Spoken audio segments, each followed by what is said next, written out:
Monologhi d'amore per piccoli gruppi di spettatori e il teatro nei musei, a Palazzo Mocenigo e Carezzonico per tutto il Carnevale di Venezia. Dichiarai la mia aperta ribellione e la mia sfida alla fortuna, proclamando al mondo intero che io amavo te, il Moro. Giulia Briata dà voce e corpo a Desdemona, la giovane veneziana che, trasgredendo ogni regola, lascia la casa del padre Brabantio per sposare Otello, che la chiama guerriera nell'intimità, almeno fino a quando non vi sarà il tragico epilogo di morte per la gelosia verso Cassio, insinuata dall'infedele Iago al Moro di Venezia. Ma come hai fatto ad essere così assurdamente geloso di Cassio e a non accorgerti con quanta lussuria sfrenata mi guarda Iago? Il monologo, riscritto dal regista Giuseppe Emiliani, propone Desdemona mentre attende Otello per una notte d'amore, forse l'ultima. Non ci sarà nessun ultimo bacio.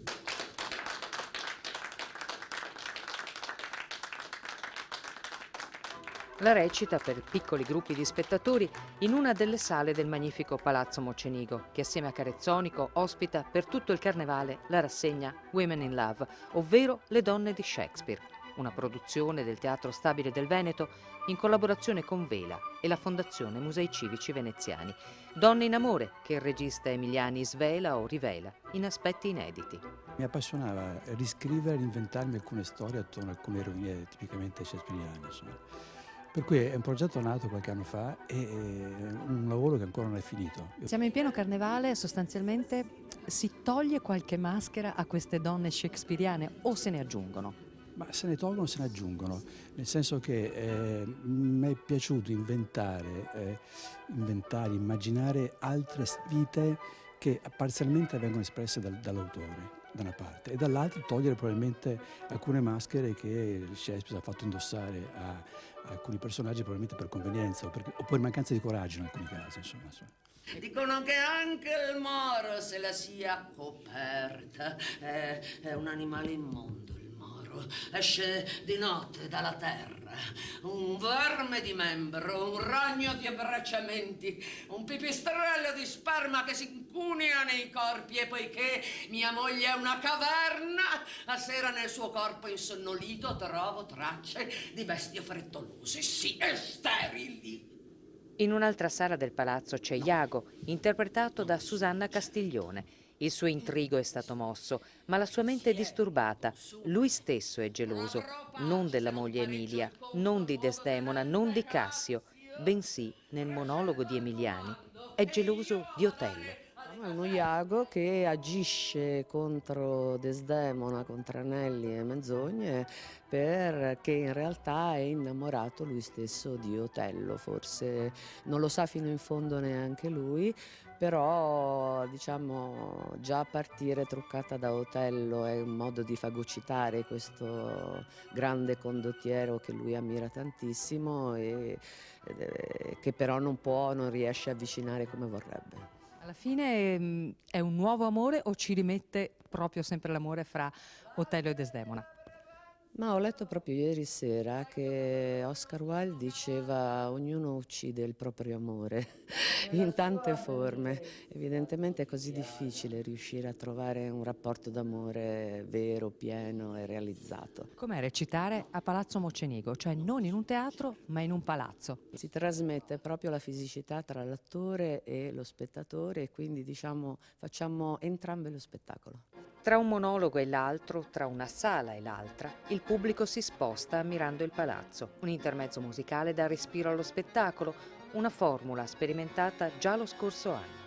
Abbiamo riscontrato un successo di pubblico e di critica e abbiamo voluto riproporre la stessa iniziativa per Carnevale proprio qui in questa sede che devo dire si presta in modo eccezionale a queste letture che riportano Shakespeare un po' in queste stanze dove i Mocenigo, lo sappiamo, erano legate poi all'estero, all'Inghilterra, alla Francia perché erano dei grandi ambasciatori.